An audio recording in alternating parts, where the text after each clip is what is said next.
Patuloy na hinahasa ng Department of Education ang kaalaman at kasanayan ng mga mag-aaral sa iba't ibang aspeto. Sa 2025 Regional Science and Technology Fair, itinampok ang iba't ibang inobasyon ng mga student researchers sa Cordillera. Si Wendell Ramos para sa balita.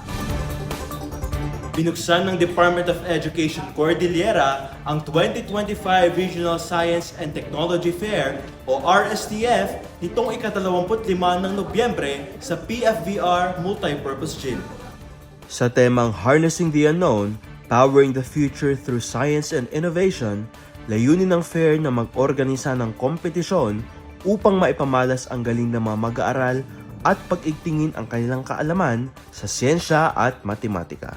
Is to bring out the scientific and innovative skills of our students from all over the 8 schools divisions in the Cordillera, and to showcase also their skills, their interests, their talents also in terms of science, technology, and mathematics. Lumahok ang 8 school divisions mula Apayao, Abra, Baguio City, Benguet, Kalinga, Ifugao, Mountain Province at Tabuk City.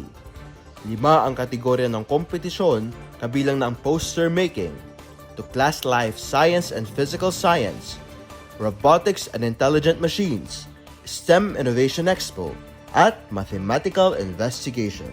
For me, I wanted to go or opt into a medicine field. So this is actually parang my jumper start or like the way of me para ma-practice na yung knowledge, parang more deepen my knowledge about medicine. It looks hard.